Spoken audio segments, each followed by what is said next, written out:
la sala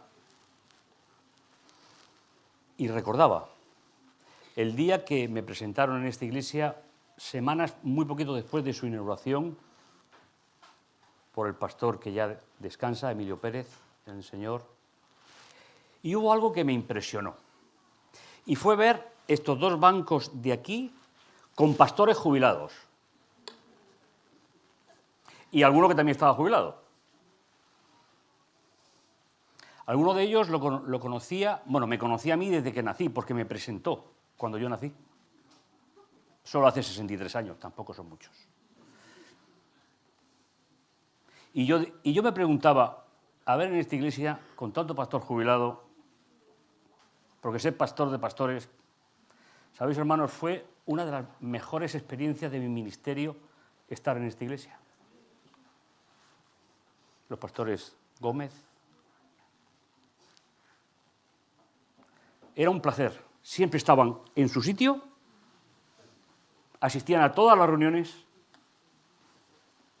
Pastor Hidalgo se sentaba donde estás tú, Antonio. Pastor Santa Fe está aquí, con lo cual tuve el placer de trabajar con él como primer anciano todo el tiempo que estuve con vosotros.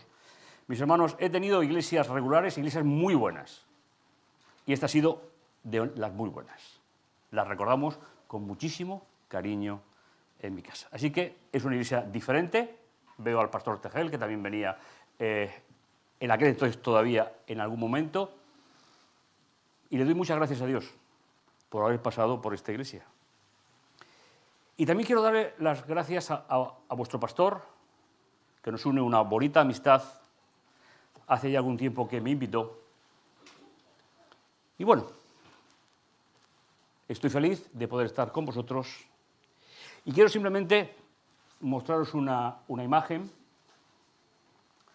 Esto es 12 años después de haber estado en esta iglesia.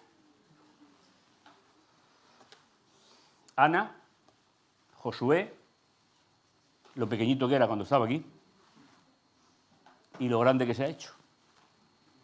Y sus padres, pues un poquito más viejos. Mi hija ya está casada, no he encontrado una foto donde estuviera él, posiblemente tenga un problema diplomático cuando vuelva a casa porque él es de origen rumano, con lo cual posiblemente tenga un problema diplomático importante. Pero es que no lo he encontrado en mi móvil, con lo cual transmito el saludo de mi familia, que os servimos en esta iglesia y es un placer para nosotros. El título de esta mañana, Pilares del sistema no teocrático. Hermanos, si me permitís lo que estuvisteis anoche, voy a hacer un pequeño resumen para que sea útil lo que en esta mañana vamos a ver. Si abrís vuestra Biblia en el libro de Daniel, en el capítulo 1, nos encontramos con un acontecimiento que marcó el transcurso de los siglos para el pueblo de Dios. El versículo 1 y el versículo 2 y el 3 nos muestran qué pasó en el año 605 a.C. con el pueblo de Israel físico. Y el libro nos va a mostrar qué pasa con el pueblo de Israel espiritual hasta la segunda venida de Jesús. Daniel nos cuenta su propia historia y nos habla, en el versículo 1 y versículo 2, nos habla de tres elementos fundamentales. Nos habla de dos reyes, de dos ciudades y de dos templos. En el año tercero del reinado de Joacim, rey de Judá, llegó a Jerusalén Nabucodonosor, rey de Babilonia. Dos reyes, dos ciudades. Dos reyes que presentaban un panorama completamente diferente. Babilonia, como conocéis, la inmensa mayoría de los autores dicen que se titula o es confusión. Hay otros que traducen por puerta de los dioses. Las dos me parece interesante. Jerusalén, la ciudad de paz, el centro del sistema teocrático, desde la salida de Egipto hasta la invasión de Nabucodonosor. Y dos templos. El templo de Dios y el templo de Nabucodonosor. ¿Que dónde estaba situado? Lo tenéis en el versículo 2. Estaba situado en la llanura de Sinar, lugar donde siglos antes había estado la Torre de Babel. Es significativo este momento para el pueblo de Dios. Y hablábamos anoche que cambiaron muchísimas circunstancias para el pueblo de Dios, y como decía hace unos instantes, hasta la venida de Jesús. Y hablábamos del periodo en el cual durará el sistema no teocrático, que es hasta la venida de Miguel, que aparece en el capítulo 12 de Daniel. El título, Los pilares.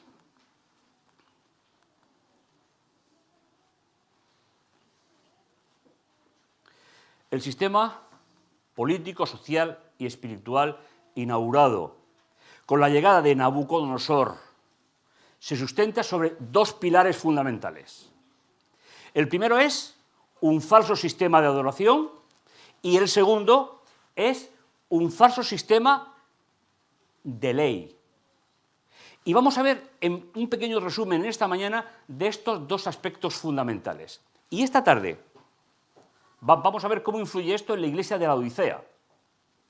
¿Cuál es el perfil que aporta la Babilonia a la iglesia de la Odisea? Será el tema de esta tarde.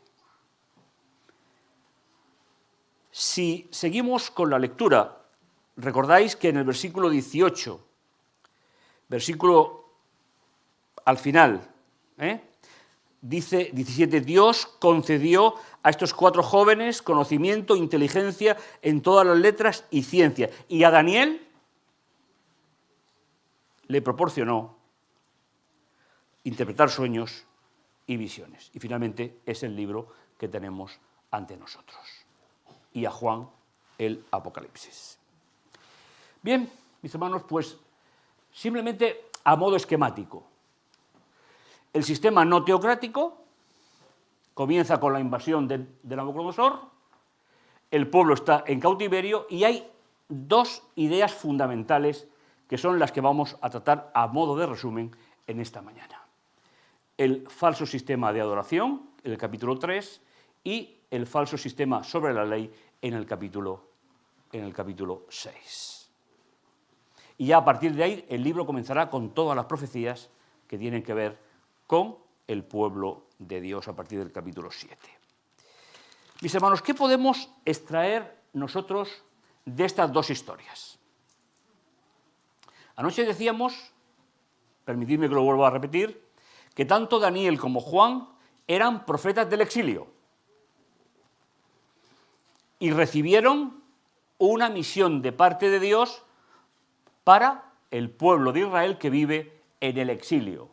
Es verdad que no es igual en todos los sitios, pero de una u otra forma se van a cumplir las expectativas que Nabucodonosor se plantó hasta la venida de Jesús. Daniel 3, Daniel 4 son dos historias paralelas. Las conocéis. Solemos contárselas a los niños, pero yo quiero contárselas a adultos hoy, porque son historias para adultos, aunque es bueno, lógicamente, enseñarles a los niños. El capítulo 2 había acabado con una promesa de Dios. Y dice, en los días de estos reyes, el Dios del cielo levantará un reino.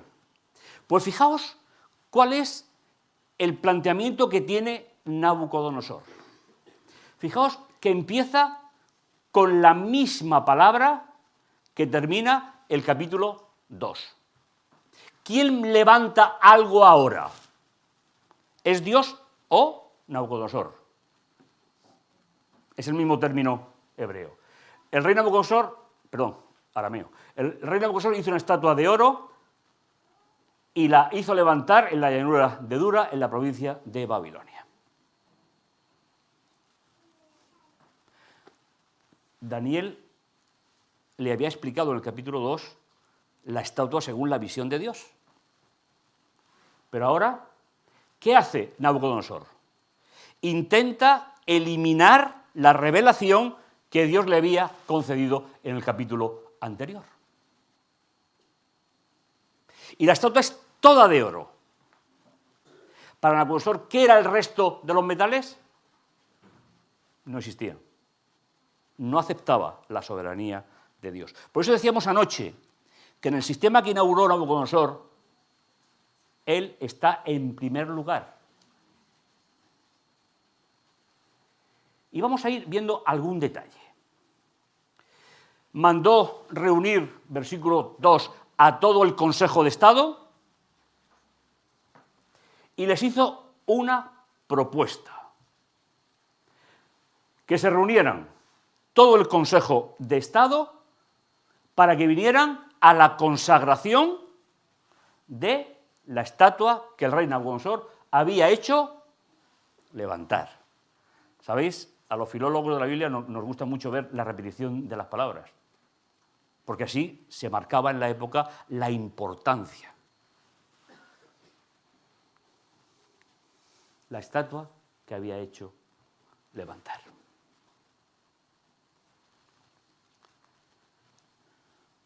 Inmediatamente se pregonó, por parte del encargado, se pregonó a toda nación, pueblos y lenguas. El mensaje era universal, versículos 4 y 5.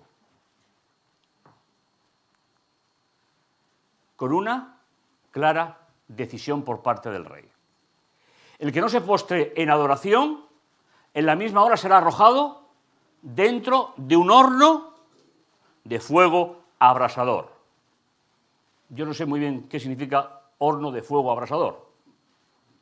Es una correlación que no termino de... Pero bueno, supongo que será que está como muy caliente o muy preparado para la ocasión.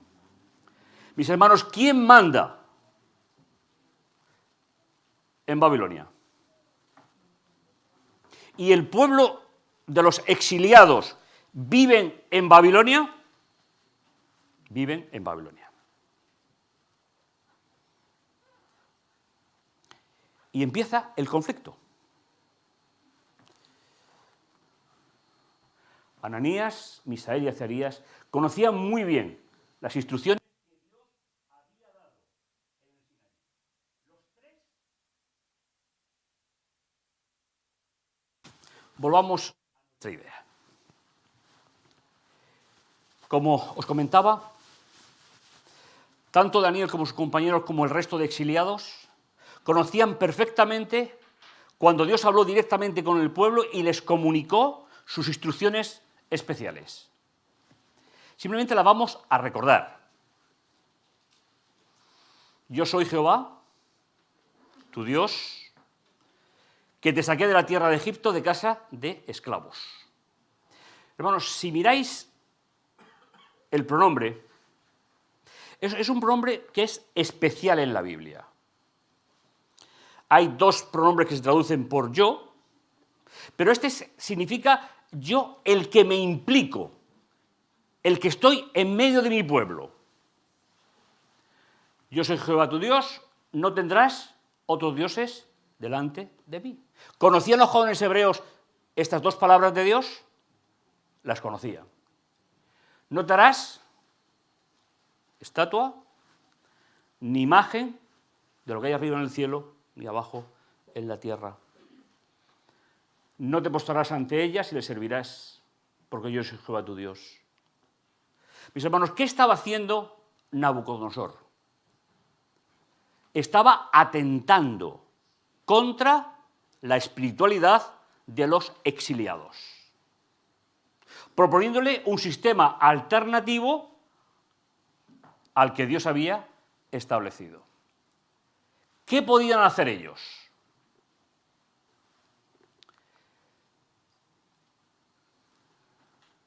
reciben una advertencia de parte del rey. ¿Estáis dispuestos a postraros en adoración ante la estatua que he hecho? Os irá bien. Pero si no la adoráis, en la misma hora seréis echados en medio del horno. ¿Y qué Dios os podrá librar de mis manos? Hermanos, ¿esto es una crisis?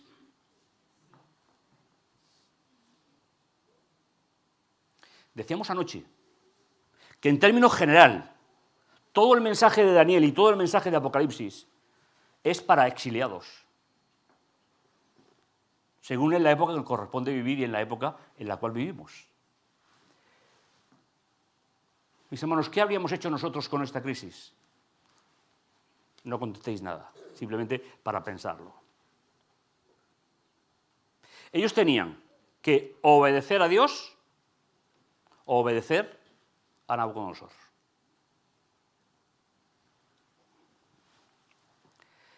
La respuesta la conocemos, pero es bueno que la podamos analizar, que la podamos saborear. La respuesta la tenemos en los versículos 16 al 18. Entonces, Sadrac, Mesach y Abednego respondieron al rey: no tenemos por qué responder sobre este asunto. ¿Dónde aprendieron, mis hermanos, a responder así? ¿En la crisis o antes de la crisis? ¿Sabéis, hermanos? A mí no me preocupan los acontecimientos del tiempo del fin. Es un problema de Dios, no es mío. Pero tengo que prepararme ahora para ese momento. Porque va a llegar. Puede ser que lo vivamos o no, pero a mí no me preocupa hoy.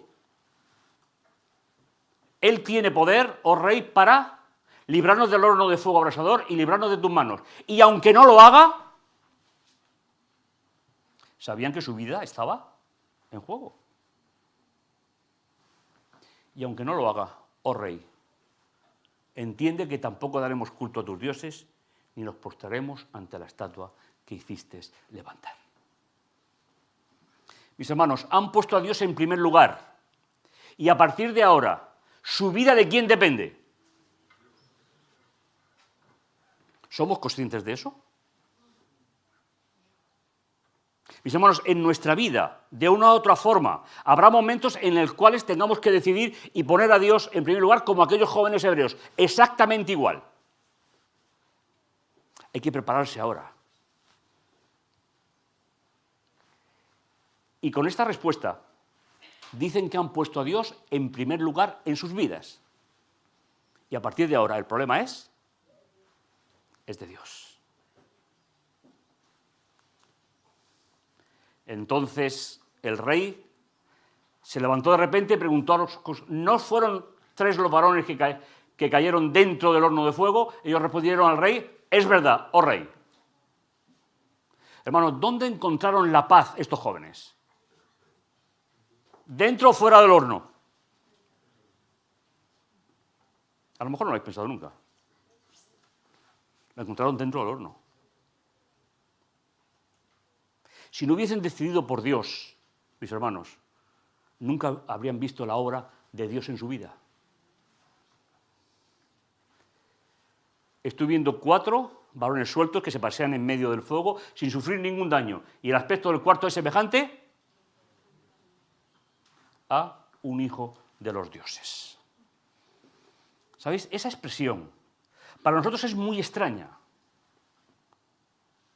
pero para Nabucodonosor no. Porque ellos pensaban, los reyes de la época, que ellos eran hijos de las divinidades. Es decir, está viendo él a alguien que es igual que él. Él ha condenado, el visitante salva. Mis hermanos, ¿qué es lo que se ha propuesto en esta primera visión de esta mañana? Un falso sistema de adoración. Muchos de los pastores que os comentaba al principio vivieron situaciones como esta. Y el pastor Tegel me enseñó sobre los hermanos Bon cosas que yo no sabía.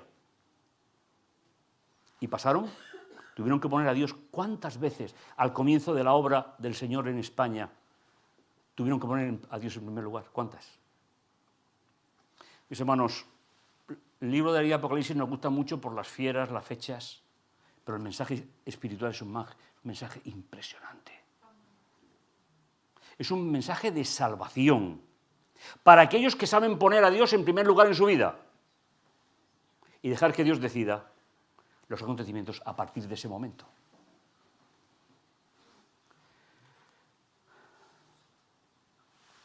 Entonces, Nabucodonosor dijo, y mis hermanos, quiero pararme en esta parte que veis aquí. Bendito sea el Dios de quién. Mis hermanos, los no creyentes nunca tendrán más visión de Dios que la que expongamos los creyentes. Con el ejemplo, con la decisión. ¿Y cómo le llama a ese Dios?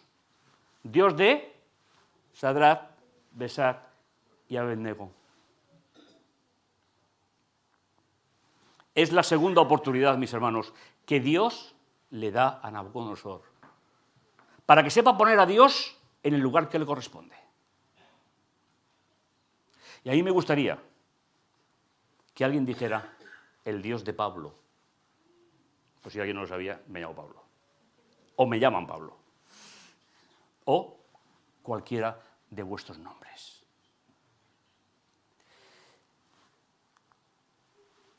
La segunda de las visiones la tenemos en el capítulo 6, donde se nos va a mostrar el segundo pilar del sistema no teocrático. Han pasado más de 60 años, pero Daniel recoge esa experiencia, porque ahora tiene que ver con él. En el capítulo 6, versículo 4, estoy haciendo un extracto, lo cual los gobernantes sátrapas, es decir, el nuevo Consejo de Estado, buscaban una ocasión a Daniel, lo relacionado al reino. ¿Y qué dice? Pero no encontraron ningún pretexto o corrupción, porque él era fiel. Ningún vicio o falta pudieron hallar en él. Y de nuevo, hermanos, se pone en funcionamiento el sistema no teocrático. Entonces aquellos hombres pensaron, la forma de hacerlo someterse es que vayamos en contra de la ley de su Dios, el segundo gran pilar del sistema.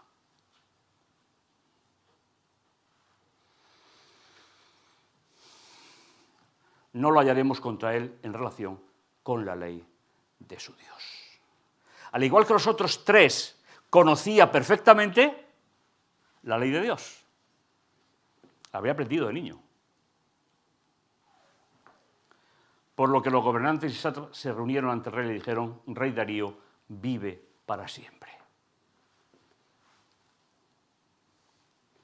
Todos los gobernantes te proponemos, porque eres el rey, que promulgues un edicto real y lo confirmes para que cualquiera en el espacio de 30 días demande petición de cualquier dios u hombre fuera de ti, sea echado en el foso de los leones.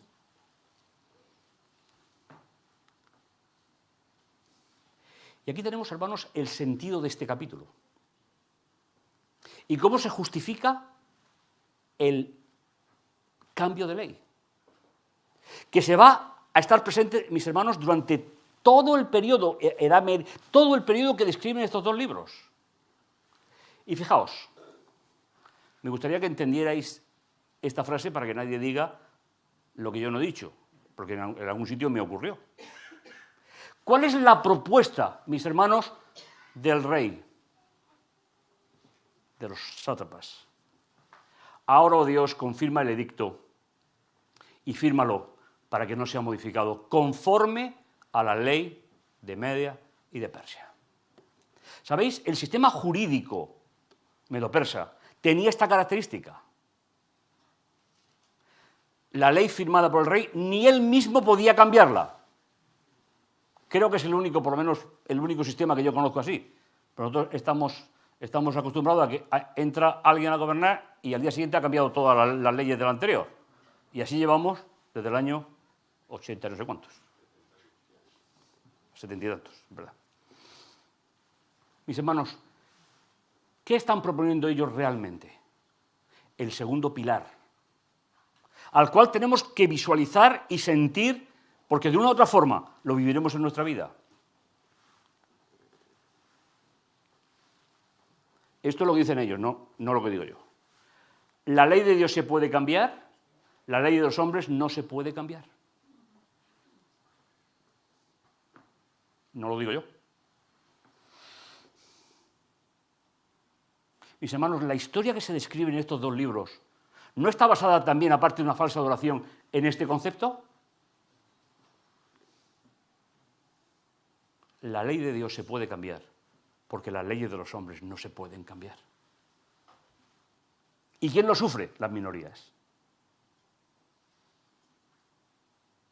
Se repetirá en el capítulo, en el versículo 7, en el versículo... en varios versículos del capítulo, esta idea.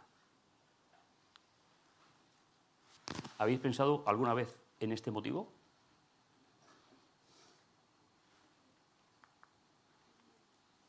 Cuando Daniel supo del edicto y sabía las consecuencias, ¿qué hizo? Se puso a pensar, seguro, si Dios me ha traído aquí como esclavo, yo hago lo que me mandan.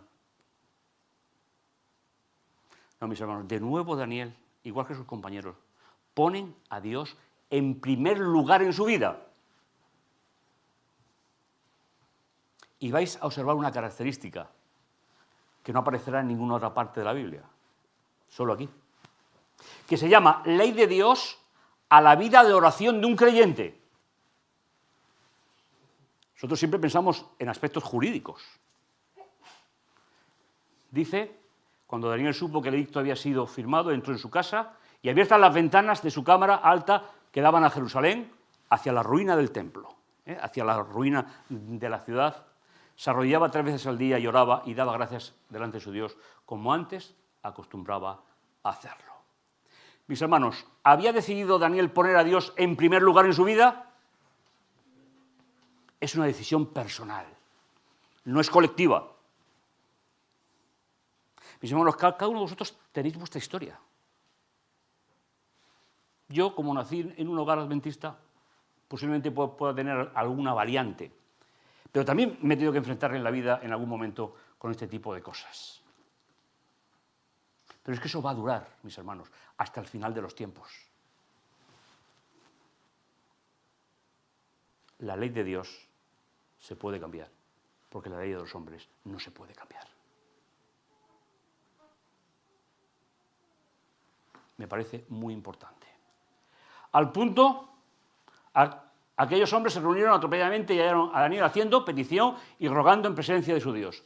Mis hermanos, lo que no habían conseguido con respecto al imperio, lo consiguen en su vida de oración.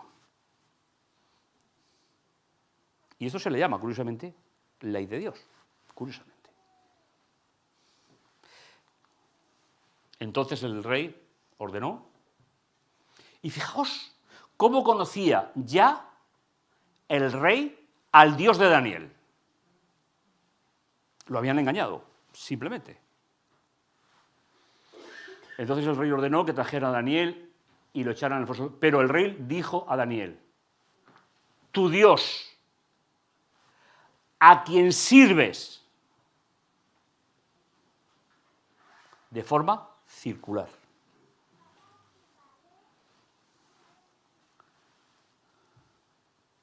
Él te libre. Mis hermanos, la soberanía de Dios reconocida por un rey que era pagano. Seguramente por su fidelidad durante años de servicio en palacio.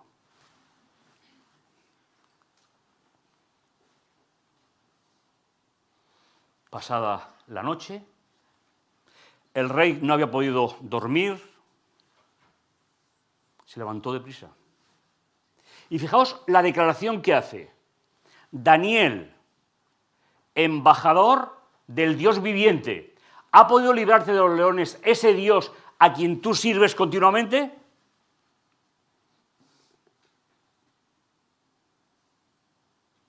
Mis hermanos, decidme una cosa, o deciros una cosa.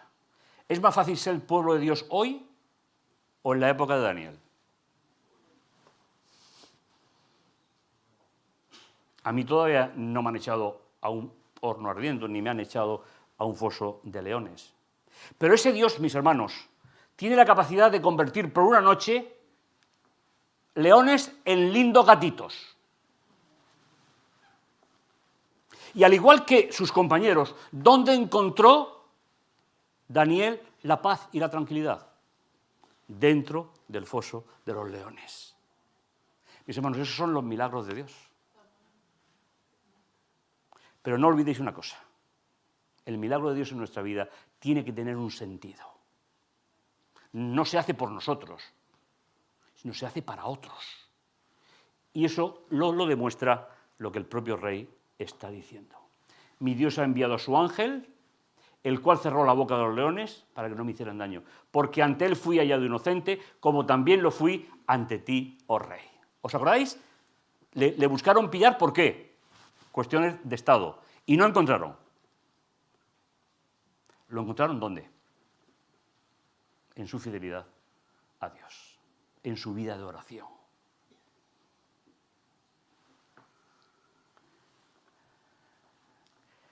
Igual que sus compañeros, mis hermanos, Daniel decidió poner a Dios en primer lugar en su vida. Permitidme resumir brevemente. Entre estos capítulos están los capítulos proféticos, están los capítulos de juicio de Dios hacia los reyes. Pero como lectores, desde el punto de vista espiritual, el mensaje es trascendente. En alguna ocasión nos habremos enfrentado, como decía hace unos instantes, nos habremos enfrentado a tener que decidir por Dios. En algunas ocasiones no somos entendidos. ¿Le importó a Daniel y sus compañeros? Pusieron a Dios en primer lugar. Y yo te invito en esta mañana, mis queridos hermanos, a que individualmente tomemos esas decisiones en nuestra vida. Y los demás verán cómo es nuestro Dios, porque posiblemente sean la única visión de Dios que tengan en su vida. Dos historias para adultos que nos ayudan a entender cuál es nuestra visión de ello. Bien, del falso sistema de adoración, los compañeros de Daniel pusieron su vida en manos de Dios. Dios salvó. El rey reconoce al Dios de los compañeros y de Daniel. Daniel puso su vida en manos de Dios, Dios salvó y reconoce al Dios de Daniel. Mis hermanos, ¿esto es un proceso de evangelismo?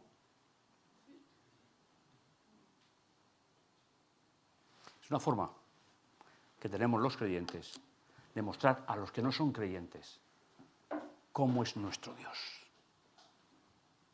Y esa es mi invitación para vosotros en esta mañana.